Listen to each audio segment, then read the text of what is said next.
사람은 무엇으로 사는가? 이것은 19세기 러시아의 대문호인 톨스토이가 지은 단편 소설의 제목입니다.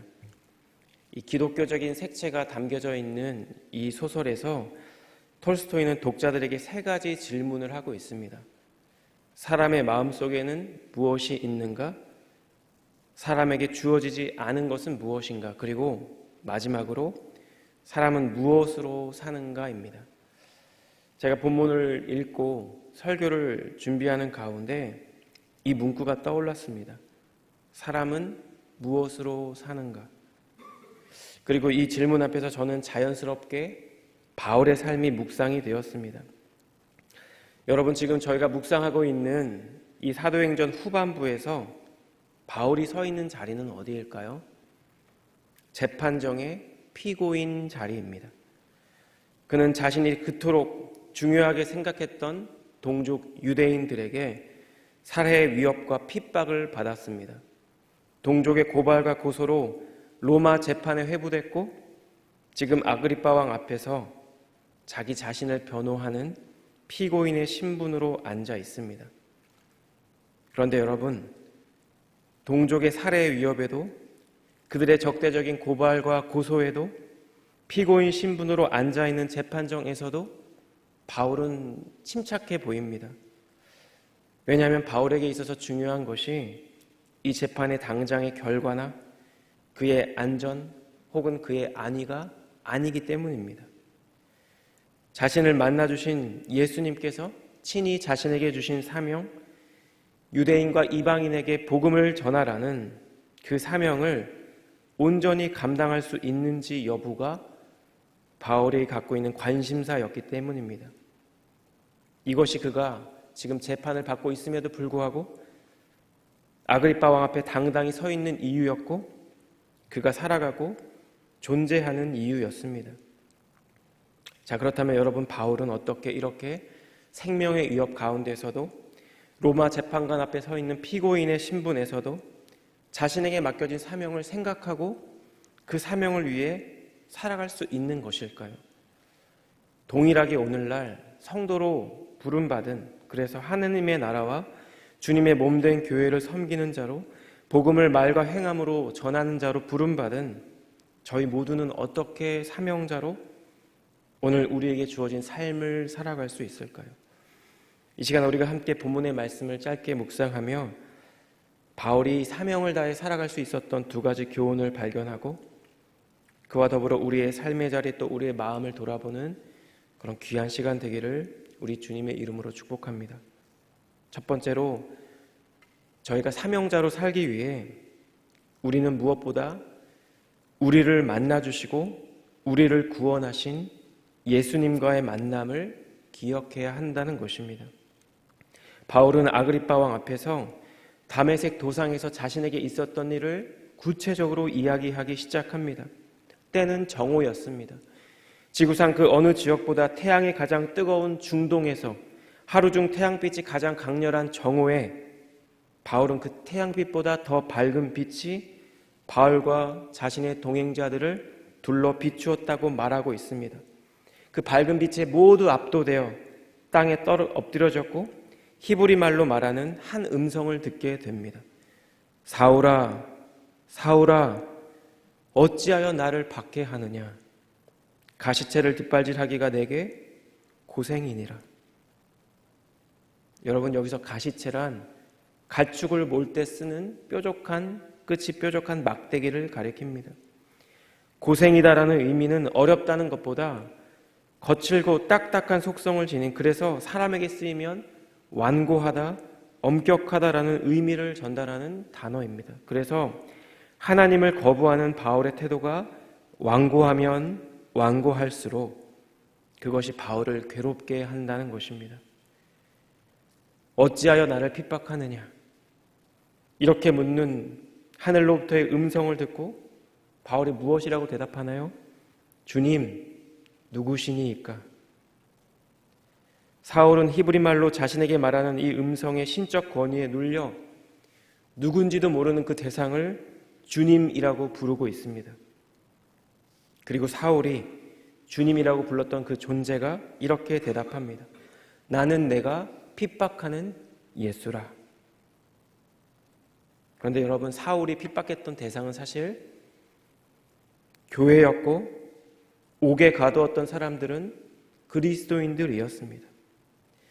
예수님은 지금 친히 그리스도인의 공동체인 교회와 각 성도들을 자기 자신과 동일시하고 있는 것입니다. 예수님을 우리가 우리의 마음에 모실 때, 곧 성도의 모임인 교회의 한 지체가 될 때 주님이 우리에게 이렇게 말하고 있는 거예요. 너가, 그리고 너의 모임이 곧 나다. 이처럼 바울의 인생에 있어서 가장 커다란 변화는 그를 찾아가신 예수님을 만난 일이었습니다. 그래서 바울은 그리스도의 복음을 전해야 할 때 자신이 만난 예수님을 기억했고 그분과의 만남을 전했습니다. 왜냐하면 예수님과의 만남이 아니고서는 바울의 삶의 목적과 바울의 삶의 방향과 그 존재의 이유가 설명될 수가 없기 때문입니다. 한국에 계시는 제 아버지께서 예전에 신앙이 더 깊어지시기 전에 종종 하셨던 말씀이 있었습니다. 예수님 믿는 사람들 때문에 예수님 믿는 것이 어렵다는 말씀이었습니다. 여러분, 이 아버지의 말씀을 듣고 제가 무슨 생각을 했을까요? 예수님 때문이 아니라 나처럼 예수님 믿는 성도의 연약한 모습, 부족한 모습, 혹은 사회면에 올라가는 교회의 어떤 이슈 때문에 오히려 올바른 신앙을 갖지 못하시는 것이 너무나도 안타까웠습니다. 그래서 한때는 아버지께서 꿈에서라도 주님을 만나게 해달라고 기도하기도 했습니다.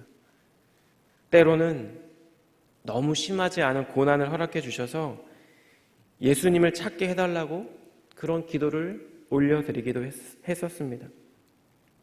그런데 그 이후에 어떤 때가 됐을 때 정말 주님의 은혜로 아버지께서는 예수님을 영접하셨습니다. 그런데 그 이후에 사실 아버지의 신앙이 어떠하신지 여쭤보는 것이 아들인 제가 목회자라 할지라도 조금 조심스러웠습니다. 그런데 얼마 전 저희 가정이 한국을 방문했을 때 대화를 나누시는 가운데 사실 저는 처음으로 아버지의 입술에서 아버지의 신앙 고백을 듣게 되었습니다. 수년 전 은퇴하시고 이제 서울에서 개인 택시를 하시는 아버지께서 이른 아침 출근하시고 운전대를 잡을 때마다 목회자가 된 아들 가정을 위해 그리고 모든 가족을 위해 주님의 도우심을 구하며 기도하고 계시다라는 그런 말씀이었습니다. 여러분, 우리의 삶에서 정말 가장 중요한 만남은 바로 우리 주님이신 예수 그리스도의 만남인 줄 믿습니다. 제가 지금 섬기고 있는 유치부에는 26명 정도 되는 어린 아이들이 있습니다. 유치부 아이들을 위해 부모님 또 선생님들과 함께 가장 간절히 기도하는 기도의 제목이 하나 있어요. 그것은 우리 친구들이 설교 말씀을 잘 이해하지 못할지라도 성경의 이야기나 교훈이 조금 어렵게 느껴질 때가 있다 하더라도 아이들이 듣는 그 말씀이 또 그 말씀 가운데 믿음이 생겨나고 그래서 언젠가 주님의 때가 되었을 때 그들 모두가 예수님을 만나는 것입니다. 그렇기 때문에 우리 자녀들에게 그런 때가 올 때까지 우리 아이들이 주님을 온전히 만날 때까지 모든 부모, 모든 교사, 모든 목회자의 사명 중 하나는 그들에게 끊임없이 말씀을 전하는 것이고 우리의 섬김과 사랑으로 그리스도의 사랑을 전하는 것이며 우리 자녀들이 주님을 만날 수 있도록 기도하는 일이 될 것입니다. 왜냐하면 우리의 인생에서 우리 아이들의 인생에서 가장 중요한 만남은 예수님과의 만남이기 때문입니다.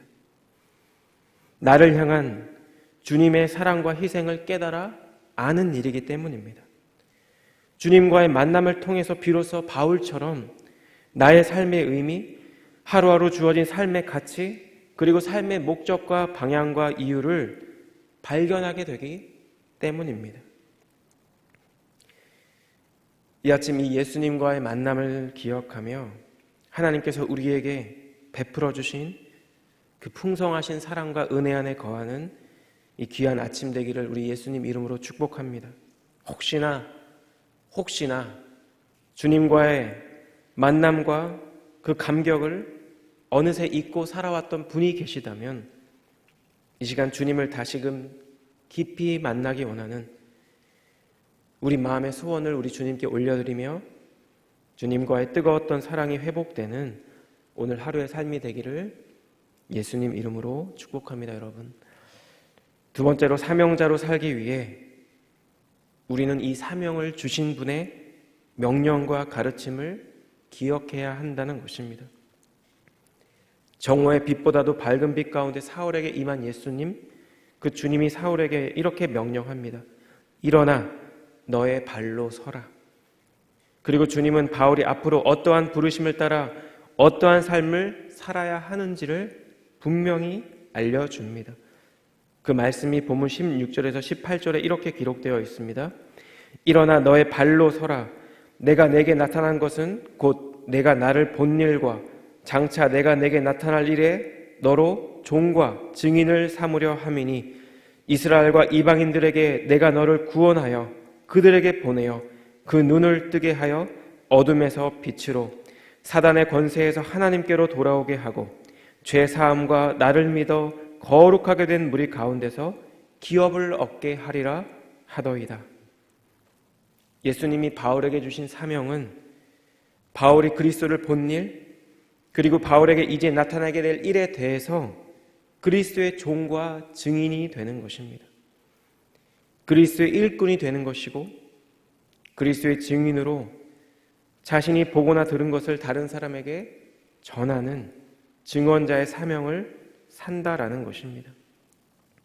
본문은 바울이 이스라엘과 이방인들에게 가서 해야 할 구체적인 일 두 가지를 우리에게 전달하는데요.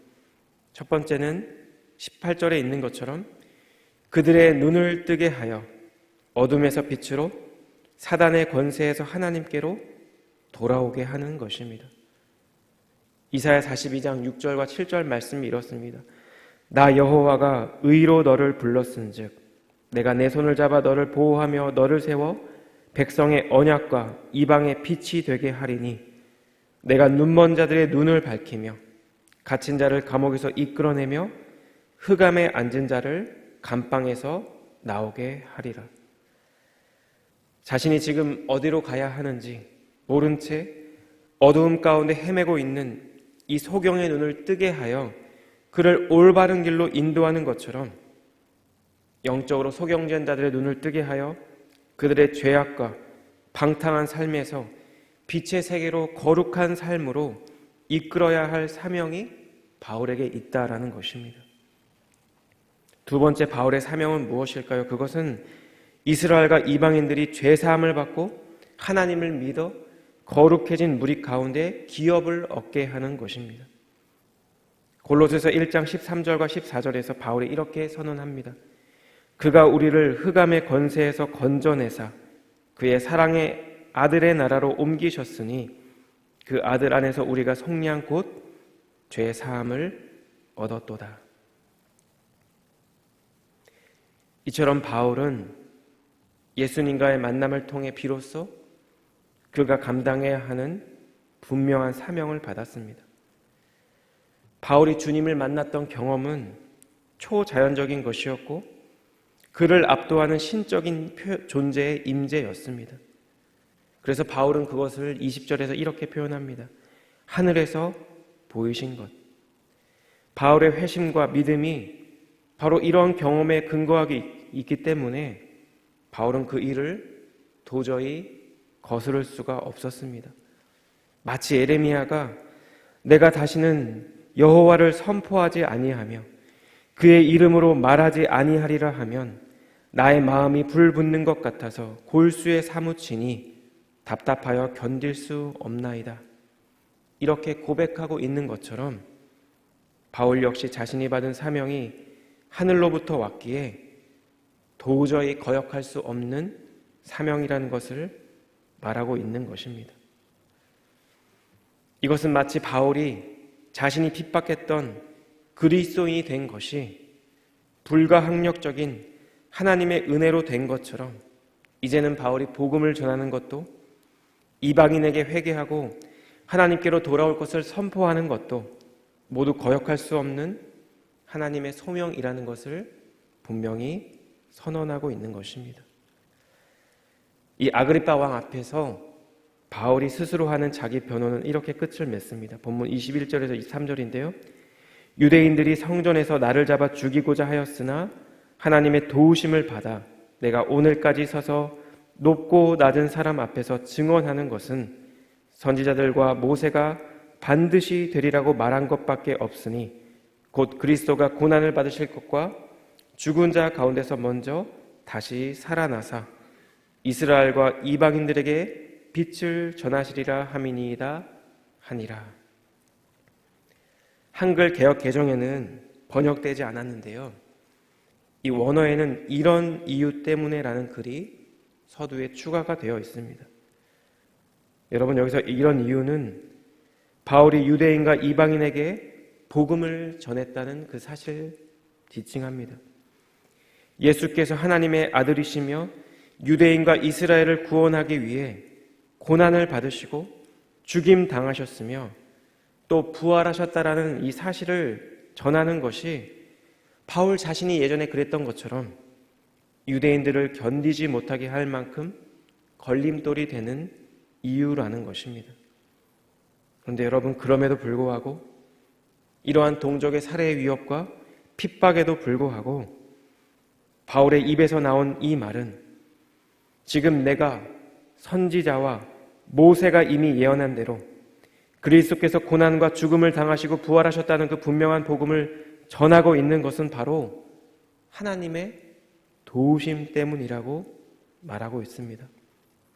주님의 도우심 때문에 내가 살아있는 것이 아니라 주님의 그 도우심 때문에 내가 복음을 전하고 있다는 것입니다. 제가 하나님의 어떤 부르심을 그 주님이 주시는 부담감을 경험하면서도 직장 생활을 할 때 신대원 입학을 놓고 고민하며 번민하는 가운데 제 안에 있었던 두려움 중 하나는 이 길을 걸어갈 때 혹시 내가 비참하다고 느끼면 어떡하지? 지금 내가 하는 이 결정을 수년 후에 아니면 오랜 세월이 지난 후에 후회하는 상황이 발생하면 어떻게 하지? 라는 제 마음속 깊은 곳 있는 두려움이었습니다. 여러분, 인간적인 관점에서 바울의 상황은 충분히 그렇게 비참하다라고 생각할 수 있는 상황입니다. 그가 그토록 사랑하고 자랑스러워했던 동족 유대인들의 고발과 고소를 당해 재판에 회고된 피고인이 바울이 서 있는 자리였습니다. 동족의 살해 위협에도 불구하고 그들의 적대적인 고발과 고소에도 불구하고 피고인의 신분으로 재판을 받고 있는 상황에도 불구하고 그런데 바울에게 중요한 것은 그의 안전과 안위가 아니었습니다. 그것은 바로 자신을 만나주신 예수께서 자신에게 친히 맡겨주신 사명, 이스라엘과 이방인에게 복음을 전하라는 이 사명을 내가 온전히 감당하고 있는지, 그리고 내가 온전히 감당할 수 있는지 여부였을 뿐이었습니다. 사랑하는 성도 여러분, 우리 인생에는 중요한 일이 정말 많이 있습니다. 나와 우리 가정의 생계를 위해서는 우리의 생업이 중요합니다. 자녀의 미래를 위해서는 아이들의 학교 생활도 학업 능력도 중요합니다. 우리의 삶의 질을 위해서는 우리가 거주하는 집도 주변 환경도 우리의 육신의 건강도 정서적인 안정도 너무나 중요합니다. 그런데 문득 이 바울의 인생을 묵상하는 가운데 그런 생각이 제 안에 들었습니다. 바울에게도 그에게도 이러한 중요한 일들이 있지는 않았을까? 여러분, 그에게는 유대교에 대한 종교적 열심과 열망이 있었을 것입니다. 바울이 당대 유대교 최고 학자의 제자라는 사실을 자랑스럽게 여겼을 부모와 친척이 있었을 것입니다. 그의 학력과 배경을 자랑했을 이웃도 있었을 거예요. 로마의 시민권자로 마땅히 누리고 싶었을 사회적 권리도 있었을 것이고 소셜 베네핏도 있었을 것입니다. 그런데 바울은 그 모든 것들에 대해서 이렇게 고백합니다. 빌립보서 3장 7절에서 9절인데요. 그러나 무엇이든지 내게 유익하던 것을 내가 그리스도를 위하여 다 해로 여길 뿐더러 또한 모든 것을 해로 여김은 내 주 그리스도 예수를 아는 지식이 가장 고상하기 때문이라. 내가 그를 위하여 모든 것을 잃어버리고 배설물로 여김은 그리스도를 얻고 그 안에서 발견되려 함이니 내가 가진 의는 율법에서 난 것이 아니요 오직 그리스도를 믿음으로 말미암은 것이니 곧 믿음으로 하나님께로부터 난 의라. 아그리빠 왕 앞에서 그리고 자신을 노려보고 있었을 유대인들 앞에서 바울이 고백하고 있는 것은 결국 자신이 만난 예수님이 바울에게 어떤 분인지 그리고 바로 그분이 주신 그 사명이 무엇인지 였다라는 것입니다. 그리고 이 아침 이 본문을 묵상하고 있는 저희 역시 동일한 질문 앞에 서 있습니다. 예수님은 나에게 어떤 분이신가? 그리고 그 주님께 받은 나의 사명은 무엇인가? 오늘 이 본문의 말씀이 전하는 이 두 가지 질문 앞에서 예수님과의 만남을 기억하고 주님께서 우리에게 친히 주신 사명을 기억하며 우리의 삶의 자리, 일터와 가정에서 주님께서 주신 사명을 감당하는 우리 사랑하는 성도님들의 복된 하루가 되시기를 우리 주님 이름으로 간절히 축복합니다. 기도하겠습니다.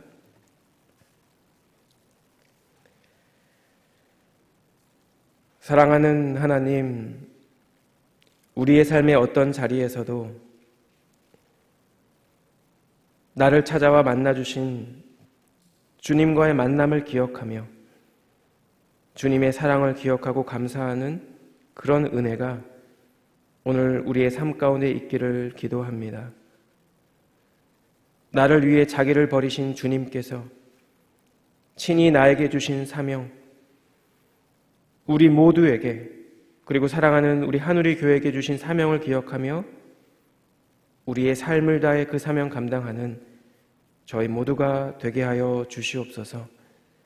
이 세상 그 어떤 것보다 예수 그리스도께서 가장 귀한 것임을 고백하고 그 고백한 대로 살아가는 저희 모두가 되게 하여 주시옵소서. 우리의 삶의 모든 자리에서 그렇게 행하실 주님께 감사드리며 이 모든 말씀 우리의 왕 되신 예수님의 존귀하신 이름으로 기도드렸습니다. 아멘.